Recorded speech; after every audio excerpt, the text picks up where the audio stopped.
Subscribe कीजिए spoken English गुरु channel को और घंटी के निशान को जरूर दबाइएगा। इंग्लिश सीखने की एक भी वीडियो आपको मिस नहीं करनी है।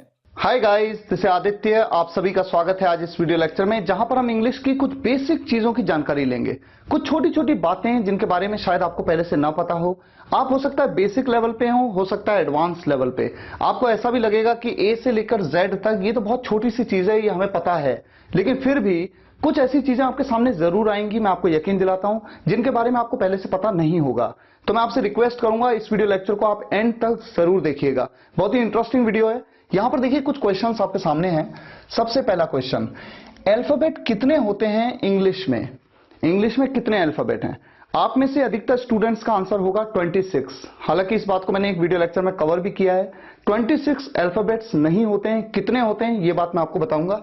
दूसरा देखिए, क्या एक लेटर का एक वर्ड हो सकता है? क्या ये संभव है कि एक वर्ड केवल एक लेटर का हो, या फिर एक वर्ड का कोई सेंटेंस हो, या फिर क्या ऐसा हो सकता है कि एक सेंटेंस में ही एक पैराग्राफ बन जाए, यानी एक सेंटेंस का एक पूरा पैराग्राफ हो? क्या ये पॉसिबल है? ये बात हम देखेंगे। साथ ही साथ, इज वाई अ वॉवल? क्या वाई क्या ये एक वॉवल है, यानी स्वर है? पैंग्रम क्या होता है? ए वर्सेस एन, कहां पर ए का यूज किया जाए, कहां पर एन का यूज किया जाए? कहां पर द को द कहें और कहां पर द को दी कहें? आपने अक्सर सुना होगा दी एंड, दी एंड। यहां पर दी क्यों कहते हैं आप, द क्यों नहीं कहते? अब देखिए, यहां पर आपके सामने दो सेंटेंसेस हैं। He is dot dot dot dot MLA, और दूसरा sentence he is dot dot dot dot DSP. एक स्टूडेंट ने मुझसे पूछा कि सर यहां पर ए आएगा या एन आएगा? वो एक एमएलए है, मेंबर ऑफ लेजिस्लेटिव असेंबली, विधायक। वो एक एमएलए है, तो यहां पर एन आएगा या ए आएगा? तो मैंने कहा यहां पर एन आएगा। ही इज, यहां पर ए आएगा या एन आएगा? वो एक डीएसपी है, तो यहां पर ए आएगा। ऐसा क्यों?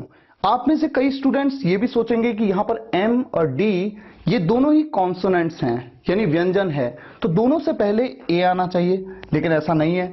तो ऐसा क्यों, ये बात इस वीडियो लेक्चर में हम जानेंगे। तो आइए शुरुआत करते हैं। देखिए, सबसे पहला क्वेश्चन आपके सामने आता है कि अल्फाबेट कितने होते हैं। तो आप ये ना सोचिए कि ये सब अल्फाबेट हैं। ये अल्फाबेट नहीं है, A B C D E F G H I J K L, ये सब अल्फाबेट नहीं, बल्कि ये सब क्या कहलाते हैं? लेटर्स, जिन्हें हिंदी में आप क्या कहते हैं? अक्षर या फिर वर्ण। अब होता क्या है, देखिए एक माला यहां पर मैंने आपके लिए बनाई है, हालांकि मेरी ड्राइंग उतनी अच्छी है नहीं।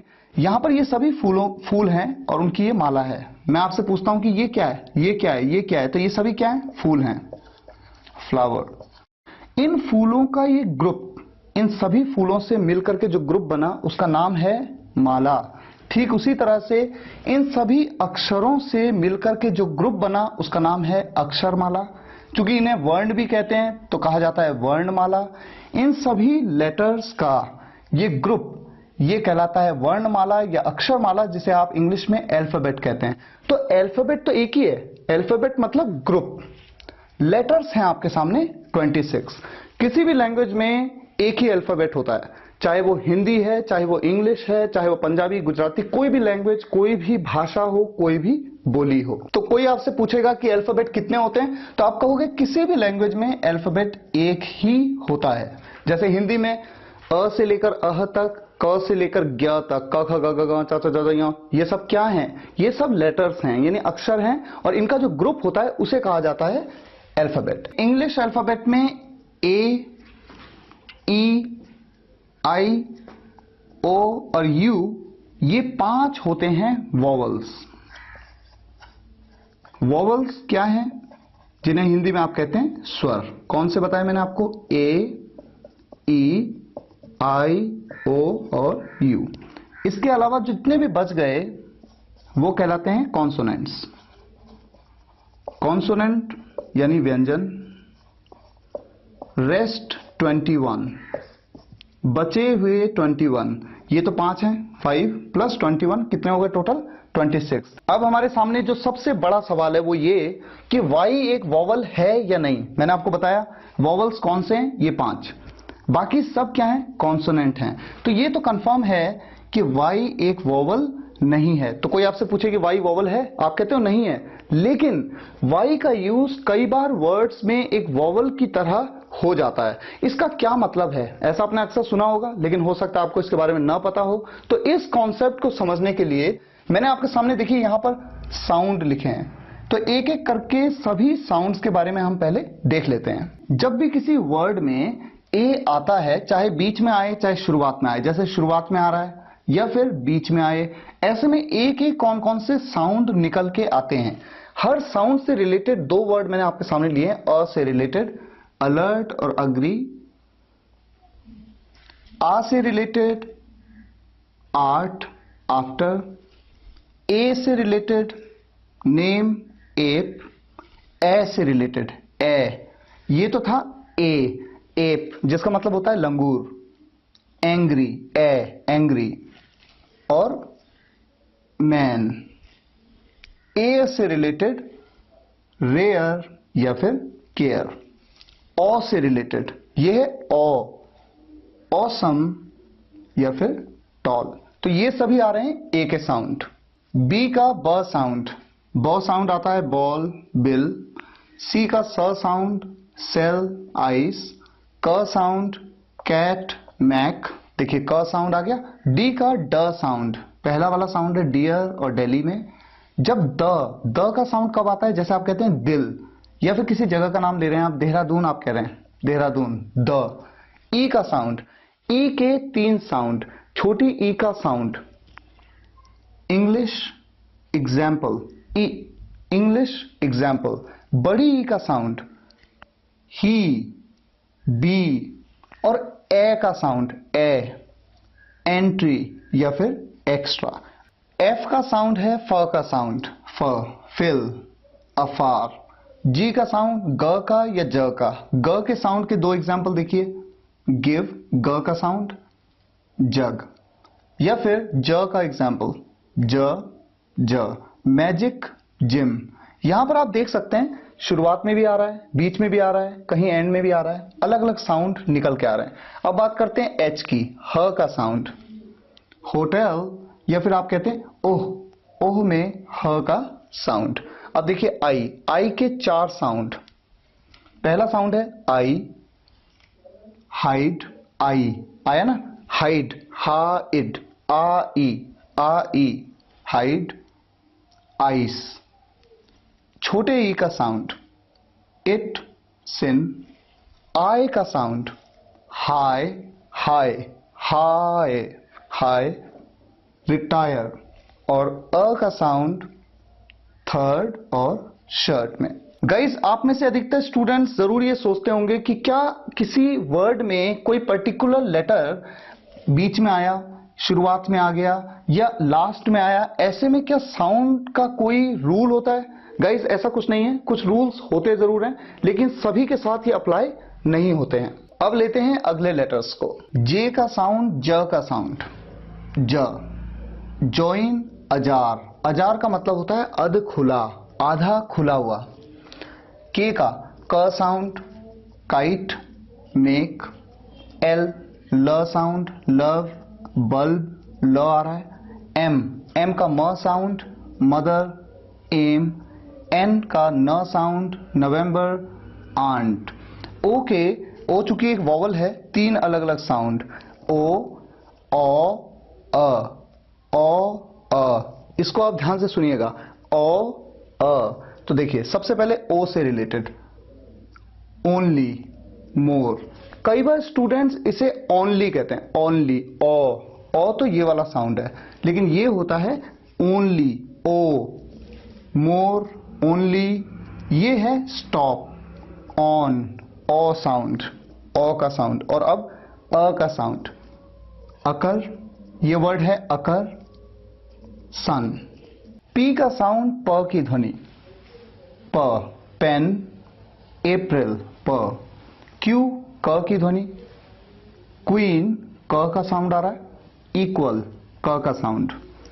आर र का साउंड आता है रेज या फिर मर्ज। अब यहां पर आप देखते हैं रेज, रेज का मतलब होता है गुस्सा, क्रोध। मर्ज का मतलब होता है मिलाना, जैसे दो कंपनियां मर्ज हो जाती हैं, दो कंपनियां मिल जाती हैं। अब हमारे सामने बहुत ही इंटरेस्टिंग साउंड है एस का साउंड। देखिए जनरली एस का साउंड 99% केसेस में स का साउंड आता है, जैसे यहां पर सिट या फिर सिंपल। लेकिन कभी कभी कुछ एक्सेप्शंस हैं ऐसे जहां पर श का साउंड आता है, शलगम वाले श का, जिसका साउंड जनरली एस एच में आता है या फिर किसी वर्ड में टी आई ओ, जैसे कि नेशन, प्रमोशन, ऐसे केसेस में नेशन, यहां पर हमेशा शलगम वाले श का साउंड आता है। लेकिन कुछ एक्सेप्शनल केसेस देखिए क्या है। शुगर, ये सुगर नहीं है, स नहीं है, सरिता वाला स नहीं, बल्कि शलगम वाला श, शुगर। एनश्योर, एनश्योर, शलगम वाला श। और एक इंपॉर्टेंट पॉइंट और है, जब भी किसी वर्ड की शुरुआत एस से होती है और उसके बाद आपके सामने कॉन्सोनेंट है, सी और एम कॉन्सोनेंट, जब भी किसी वर्ड की शुरुआत एस से हुई और बाद में उसके कॉन्सोनेंट है, तो ऐसे में आधे स की ध्वनि आती है। स्कूल, ये है आधा स, कूल। कई बार स्टूडेंट्स इसको गलत प्रोनाउंस करते हैं, ऐसे कहते हैं स्कूल, आप ई लगा देते हैं। ई नहीं लगाना है, आपको शुरुआत करना है आधे स से। आप कहते हैं आप पूरा स नहीं कहते, आप कहते हैं स्कूल, स्कूल, स्कूल, स्कूल। ठीक इसी तरह से स्माइल, स्माइल, स्माइल, मतलब यहां पर स्माइल नहीं कहना है, स नहीं पूरा लगाते, आप कहते हैं स्माइल, और ई भी नहीं लगाते। तो एक तो ई यहां नहीं लगाना है। ठीक इसी तरह से स्माइल में कई बार स्टूडेंट्स इसको इस्माइल कहते हैं, इस्माइल आपको नहीं कहना है, ये ई आपको नहीं लगाना है। इन सब बातों को कहां पर सरिता वाले स की ध्वनि, कहां पर शलगम वाले श की, कहां पर आधे स की, इन सबको मैंने डिफरेंट वीडियो लेक्चर्स में कवर किया है। लिंक डिस्क्रिप्शन और कमेंट्स में इस वीडियो को मैं दे रहा हूं, आप चाहें तो डिटेल में समझ सकते हैं। फिलहाल आगे बढ़ते हैं, अब बात करते हैं और सारे लेटर्स की। टी का साउंड ट या त का साउंड, ट का साउंड जैसे टॉल, ईट, ट। और त का साउंड जब आप हिंदी के वर्ड्स को इंग्लिश में लिखते हैं, जैसे त्रिशूल, यहां पर देखिए त का साउंड आया, या फिर मंत्रा, त का साउंड आया। अब बात करते हैं यू की। यू के तीन साउंड, य, उ, अ। य का साउंड यूनिवर्सिटी या फिर सल्यूट, य का साउंड। उ का साउंड छोटी उ का, पुल या फिर पुश, पुल मतलब खींचना, पुश मतलब धक्का देना। अ का साउंड आ रहा है अर्जेंट में या फिर रन में। वी का साउंड, अब देखिए वी और डब्ल्यू दोनों का साउंड है व का साउंड, लेकिन इन दोनों के साउंड में एक बहुत बड़ा फर्क है। फर्क अभी आपको पता लगेगा, उससे पहले देखिए वी का साउंड वेरीफाई, वेंचर। डब्ल्यू का साउंड विंडो, व्हाट।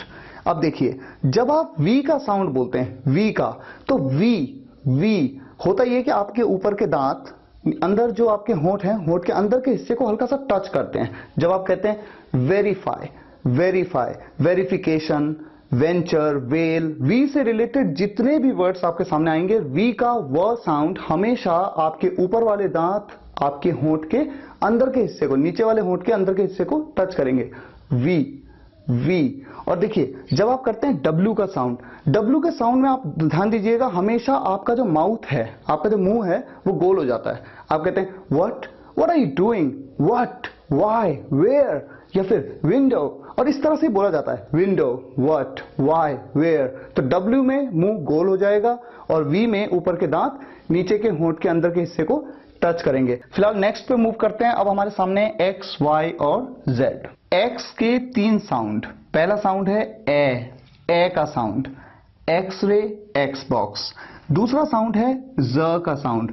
गाइज आप जानते हैं एक होता है ज, जो मैंने यहां पर लिखा, एक होता है ज के नीचे एक बिंदु जो कि मैंने यहां पर लिखा, और एक होता है शलगम वाले श के नीचे बिंदु लेकिन साउंड आता है ज का, बहुत ही अलग है। देखिए ये है ज ज ज ज ज जग, जैसा आपने सुना अभी, ये जे, ज ज ज ज जग।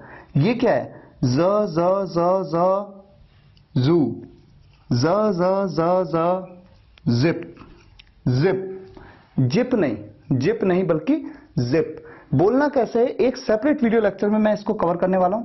और यहां पर देखिए ये जो है शलगम वाले श के नीचे बिंदु, बिंदु को थोड़ा सा और नीचे बना लेते हैं। शलगम वाले श के नीचे बिंदु, ये किस तरह के वर्ड्स में आता है, जैसे विजन, विजन, टेलीविजन। और अगर आप ध्यान से सुनेंगे तो एक डिफरेंस आपको महसूस होगा। देखिए ये क्या है, ज ज ज ज जग, ज ज ज ज जग। ये क्या है, ज ज ज ज म्यूजिक, ज ज ज ज म्यूजिक। और ये क्या है, ज ज ज ज टेलीविजन, ज ज ज ज विजन। ये ज है ज, ये है ज, ये है ज। हो सकता है अभी आपको डिफरेंस थोड़ा सा मालूम ना पड़ रहा हो, मैं आपको एक सेपरेट वीडियो लेक्चर में इस कॉन्सेप्ट को डिटेल में समझाऊंगा। फिलहाल देखिए यहां पर हम आगे बढ़ते हैं। मैंने आपसे कहा एक्स का एक साउंड है ज का साउंड, ज, जीरोक्स, जाइलोफोन। जीरोक्स आप जानते हैं, जीरोक्स कॉपी आप निकालते हैं। जाइलोफोन एक तरह का इंस्ट्रूमेंट होता है, इसके बारे में आप गूगल में चेक कर सकते हैं। एक इंस्ट्रूमेंट होता है। प्रोनाउंसिएशन में देखिए एक्स को आपने कैसे प्रोनाउंस किया, ज की तरह। और आधा क और स, यह है टैक्स या फिर मैक्सिमम। यहां पर आधे क के साथ में स का साउंड।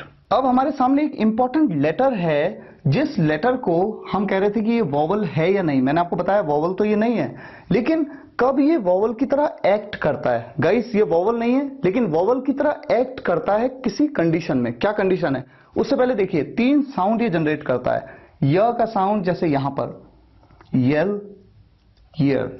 यल का मतलब होता है चिल्लाना, ईयर मतलब साल।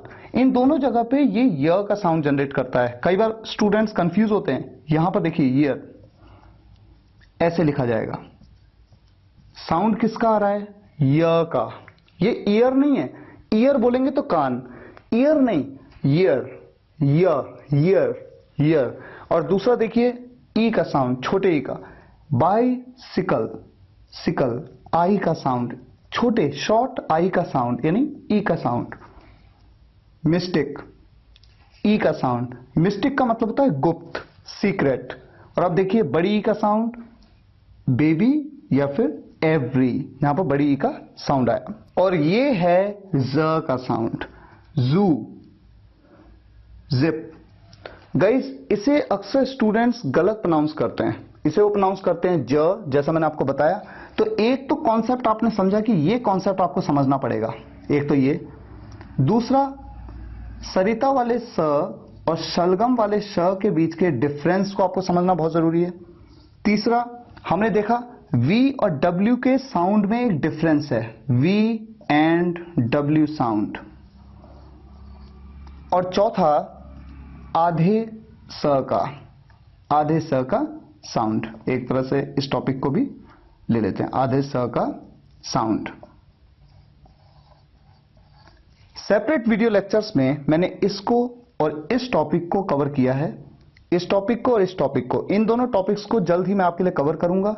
इस टॉपिक को और इस टॉपिक की वीडियो को अगर आप देखना चाहते हैं तो लिंक डिस्क्रिप्शन और कमेंट्स में मैंने दिया है।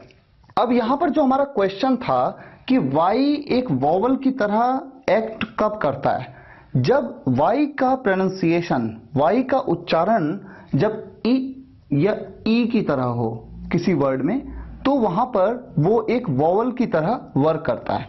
यहां पर और यहां पर, इन दोनों जगह पर या फिर यहां पर और यहां पर आप देखेंगे इसकी प्रोनाउंसिएशन या तो छोटी ई की है, हल्के ई, और या फिर बड़ी ई की।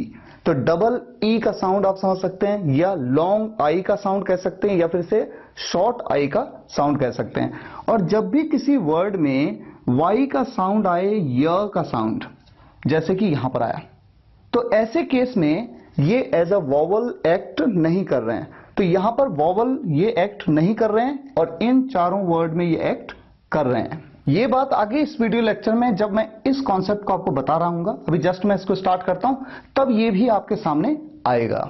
गाइस अब हम देखते हैं ए और एन के बीच का डिफरेंस। कहां पर ए का यूज करें, कहां पर एन का यूज करें। देखिए आपके सामने क्या लिखा है, नेक्स्ट वर्ड स्टार्ट्स विद। अगला वर्ड स्टार्ट होता है विद, किससे, वॉवल साउंड से। अगर अगला वर्ड वॉवल साउंड से शुरू होता है, एन का यूज करोगे आप। अगर कॉन्सोनेंट साउंड से शुरू होगा तो आप ए का यूज करोगे, यानी स्वर की ध्वनि के साथ में एन का यूज, और अगर व्यंजन की ध्वनि, कॉन्सोनेंट की ध्वनि आई तो ए का यूज। देखिए कैसे, दिस इज, ये एक पेन है। यहां पर ए लिखूं या एन, बहुत ही सिंपल है, आप में से अधिकतर ये बता देंगे। यहां पर पेन, प का साउंड आ रहा है, पी, तो आप यूज करते हैं अ, कॉन्सोनेंट साउंड है। यहां पर देखिए देयर इज, अब यहां पर ए लिखूं या एन लिखूं? आप में से अधिकतर स्टूडेंट्स ये कहेंगे कि ई एक वॉवल है, तो आप यहां पर एन लिख दीजिए। और ये बात बिल्कुल सही भी है, क्योंकि वॉवल भी है, ये तो अच्छी बात है। साथ ही साथ इसका जो साउंड आ रहा है, साउंड क्या आ रहा है? देखिए ए का साउंड, एलिफेंट, ए से शुरू हो रहा है। और ए तो हमेशा कहां पर आता है? वॉवल साउंड्स में। वॉवल के जो साउंड है अ, आ, ई, ए, ओ, अ, ये सभी क्या है? वॉवल साउंड है। तो यहां पर वॉवल का साउंड है, इसलिए आपने यूज किया एन का। अब देखिए इस सेंटेंस में ही इज एमएलए, अगर मैं कहूं आपसे कि वो एक एमएलए है, एक के लिए मैं ए यूज करूं या एन यूज करूं? तो मैं सोचता हूं कि एम, ये तो एक कॉन्सोनेंट है, तो ये तो कॉन्सोनेंट है, तो यहां पर मुझे यूज करना चाहिए ए। लेकिन यहीं पे गलती हो जाती है। क्यों? बात कॉन्सोनेंट या वॉवल्स की नहीं है, बात वॉवल साउंड और कॉन्सोनेंट साउंड की है। आप इस बात पे ध्यान दीजिए, यहां पर साउंड का इंपॉर्टेंस है। ये नहीं कि वॉवल आएगा तो मैं एन यूज कर लूंगा, कॉन्सोनेंट आएगा तो ए यूज कर लूंगा। वॉवल का साउंड आ गया, चाहे कॉन्सोनेंट भी हो, साउंड अगर वॉवल का आ गया तो एन का यूज करोगे। अब यहां पर देखिए, जब आप कहते हैं एमएलए, तो आप सोचिए किस तरह से आप कह रहे हैं। एम, ए, म, एम, ए साउंड आ रहा है, जो कि वॉवल्स के केस में आता है, तो इस केस में आप यूज करेंगे एनएमएलए।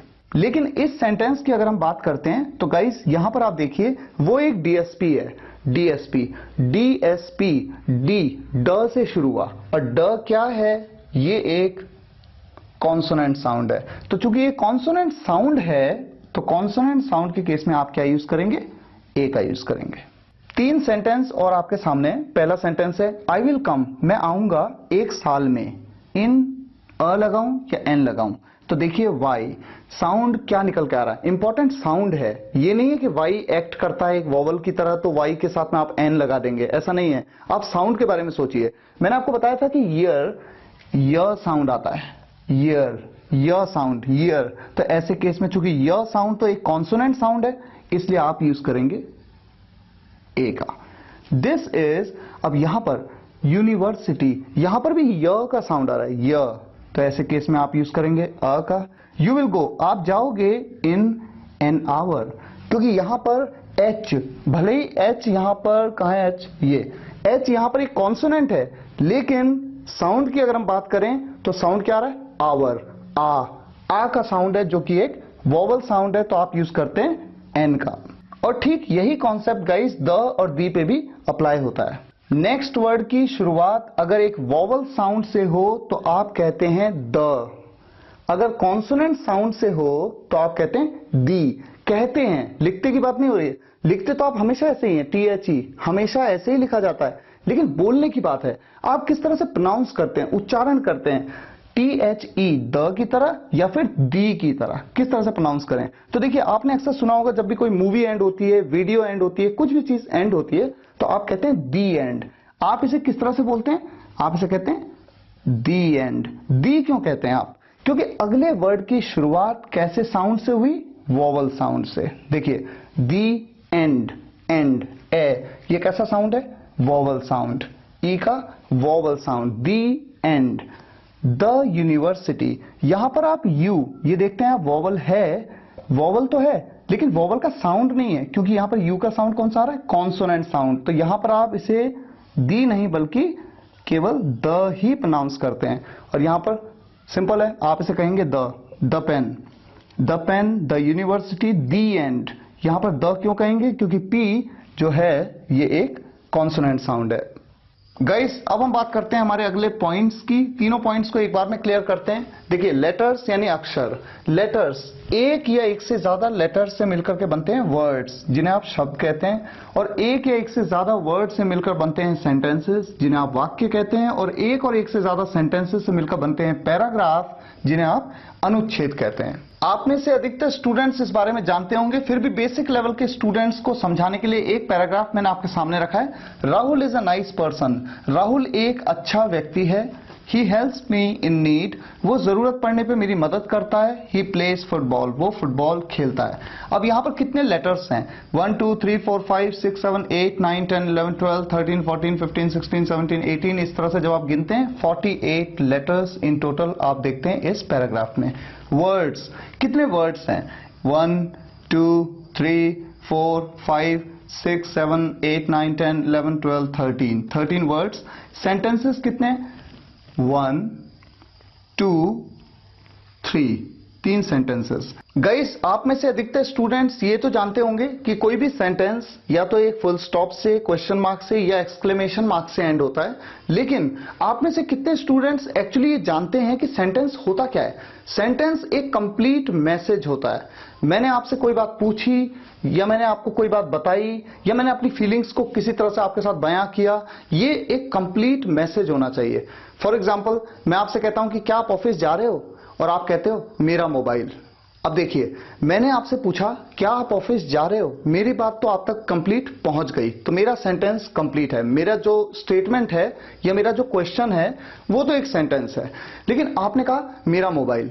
अब मेरा मोबाइल से मुझे कुछ पता नहीं चल पाया कि आप कहना क्या चाहते हो। अगर आप कह देते यस तो मुझे समझ में आता, आप कहते नो तो समझ में आता। आपने कहा मेरा मोबाइल, इससे मुझे कुछ क्लियर नहीं हुआ, तो आपने कहा मेरा मोबाइल। भले ही वो 2 वर्ड्स आपने यूज किए, मेरा मोबाइल, लेकिन वो कंप्लीट सेंटेंस नहीं है, क्योंकि उसका जो सेंस है, उसका जो मैसेज है, वो मुझ तक कन्वे नहीं हो पाया।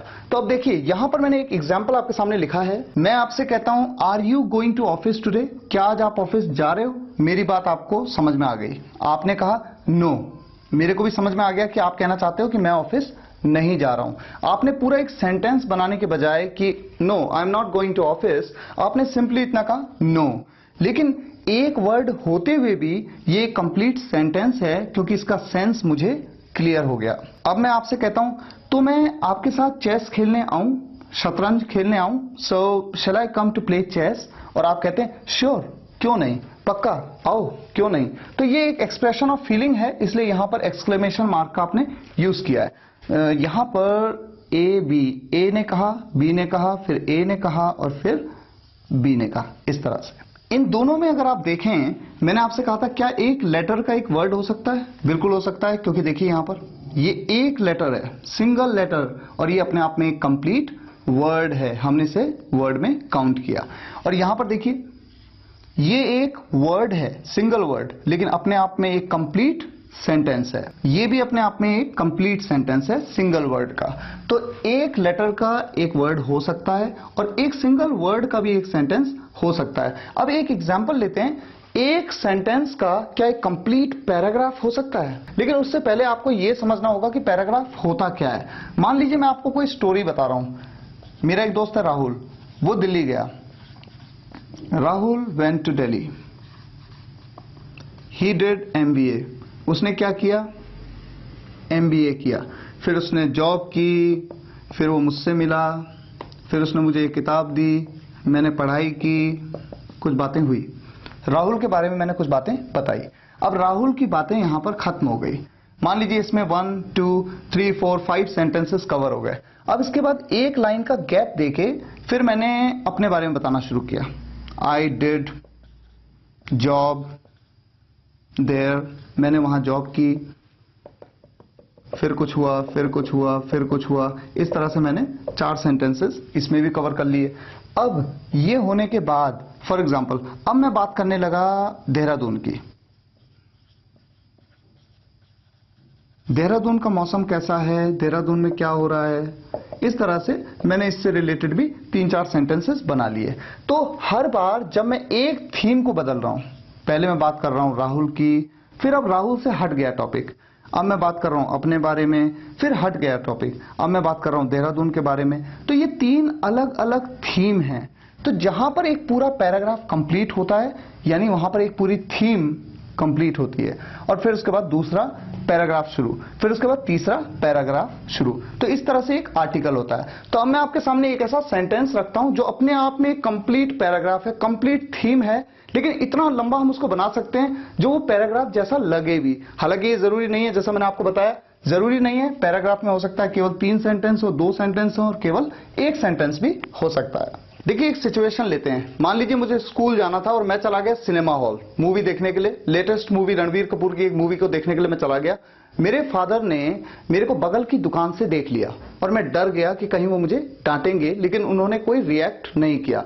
मैं अपने दोस्तों के साथ था, मैं मूवी की टिकट्स परचेज कर रहा था जिस टाइम पे उन्होंने मुझे देखा। किस तरह से मैं उस सेंटेंस को बना सकता हूं, एक सिंगल सेंटेंस, काफी लंबा, एक थोड़ा सा बना के देखते हैं हम। जैसे मान लीजिए इस तरह से कहता हूं मैं, having been seen by my dad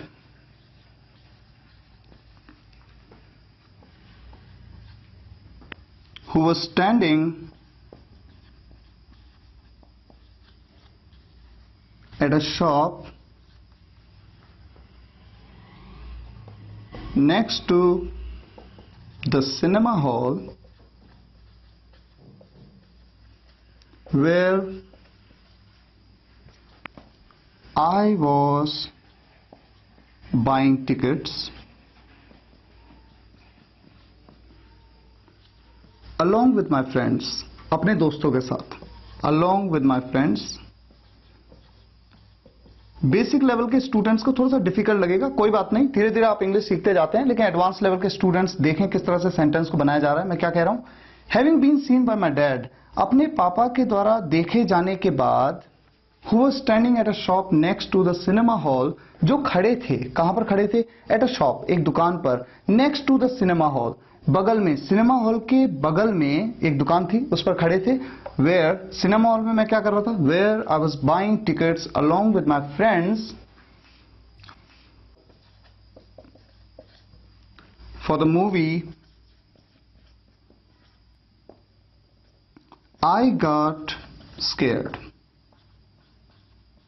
मैं डर गया, किस बात से डर गया, कि मुझे कहीं डांट पड़ेगी। I got scared of being scolded, but, लेकिन, he didn't react at all। He didn't react at all। ये एक कंप्लीट सेंटेंस है। यहां पर फुल स्टॉप देखिए केवल यहां पर आया है, ये एक कंप्लीट सेंटेंस है। और यहां पर देखिए कॉमा है, सेमी कोलन है, लेकिन फुल स्टॉप कहीं पे भी नहीं है। कंप्लीट सेंटेंस यहां पर हुआ। सेमी कोलन का यूज क्यों किया गया है और क्यों किया जाता है सेंटेंसेस में, अक्सर स्टूडेंट्स को इसमें बहुत कंफ्यूजन होता है। हालांकि मैंने पंक्चुएशन मार्क्स पे एक वीडियो भी डेवलप की, लेकिन इस टॉपिक को एक सेपरेट वीडियो लेक्चर में जल्दी आपके लिए कवर करूंगा। गाइस, पेंग्राम की डेफिनेशन देखिए आपके सामने है। A sentence containing all the letters of the alphabet is known as pangram. एक सेंटेंस, ऐसा सेंटेंस कंटेनिंग, जो कंटेन करता हो सभी लेटर्स को, जिसमें सभी लेटर्स हों अल्फाबेट के, इज नोन एज पेंग्राम। क्या कहलाता है, पेंग्राम कहलाता है। अब यहां पर एक चीज आपने नोट की, ऑल द लेटर्स, क्या कहा, ऑल द लेटर्स, द कहा, लेकिन यहां पर ऑफ द अल्फाबेट, क्या कहा, द अल्फाबेट। यहां पर द क्यों कहा, यहां दी क्यों कहा, क्योंकि अभी थोड़ी देर पहले मैंने आपको बताया कहां पर द और कहां पर दी कहना है। क्योंकि दी इसलिए कहा क्योंकि उसके बाद का जो अगला वर्ड है उसकी शुरुआत कैसे साउंड से हुई, अल्फाबेट, ए साउंड से, और यहां पर कैसे साउंड से हुई, ल साउंड से। ये कॉन्सोनेंट साउंड है और ये वोवल साउंड है, स्वर की ध्वनि है। अब देखिए एक पेंग्राम आपके सामने है। ये एक ऐसा सेंटेंस है जिस सेंटेंस में सभी लेटर्स आ रहे हैं इंग्लिश के। अगर आप बात करें ए आपके सामने है, बी कहां पर है, बी, सी, डी, इस तरह से इस सेंटेंस में सभी लेटर्स हैं इंग्लिश के। तो ये इंग्लिश में एक ऐसा सेंटेंस कहलाता है जिसको आप कह सकते हैं कि ये एक पेंग्राम है इंग्लिश लैंग्वेज का। इस तरह के और भी सेंटेंसेस आप गूगल में सर्च कर सकते हैं। यहां पर एक एग्जांपल के तौर पे एक सेंटेंस मैंने आपके सामने रखा है। आज आपने क्या सीखा, कितने अल्फाबेट होते हैं, एक अल्फाबेट तो सिर्फ एक सेट है, जो कि लेटर्स का एक सेट है। कितने लेटर्स हैं, 26 लेटर्स हैं इंग्लिश में। अल्फाबेट एक है, लेटर्स 26। एक लेटर का वर्ड हो सकता है, एक वर्ड का सेंटेंस हो सकता है, एक सेंटेंस का पैराग्राफ हो सकता है। वाई एक वोवल है या नहीं, वाई वोवल नहीं है। केवल कुछ वर्ड्स में वाई का जो साउंड आता है वो वोवल साउंड आता है, ई का साउंड, इसलिए वाई वहां पर एज अ वोवल एक्ट करता है। पेंग्राम क्या होता है, ऐसा कोई भी सेंटेंस जिसमें अल्फाबेट के सभी लेटर्स आ जाएं। ए का यूज, एन का यूज। एन का यूज तब किया जाता है जब अगले वर्ड की शुरुआत एक वोवल साउंड से हो, वोवल से नहीं, वोवल साउंड से। और जब एक कॉन्सोनेंट साउंड से शुरू हो तो आप यूज करते हो ए। अगर अगले वर्ड की शुरुआत एक कॉन्सोनेंट साउंड से हो तो आप उससे पहले जो टी एच ई का यूज करते हैं उसे आप कहते हैं द। और जब अगले वर्ड की शुरुआत एक वोवल साउंड से हो यानी स्वर की ध्वनि से, तो उससे पहले अगर द आया, टी एच ई लिखा हुआ तो आएगा द, टी एच ई, लेकिन उसे बोलेंगे आप दी, ठीक उसी तरह से जैसा हमने यहां पर बोला था। मुझे उम्मीद है आपको ये वीडियो लेक्चर पसंद आया होगा। पसंद आया हो तो लाइक करिएगा, शेयर करिएगा और कमेंट्स में बताइएगा कैसा लगा। अगर आप फेसबुक और इंस्टाग्राम पे मेरे साथ नहीं जुड़े हैं तो फेसबुक और इंस्टाग्राम पे मेरे साथ जुड़ सकते हैं, लिंक मैंने डिस्क्रिप्शन और कमेंट्स में दिया है। Thank you so much for watching this video guys. See you in the next video lecture. Take care and good bye.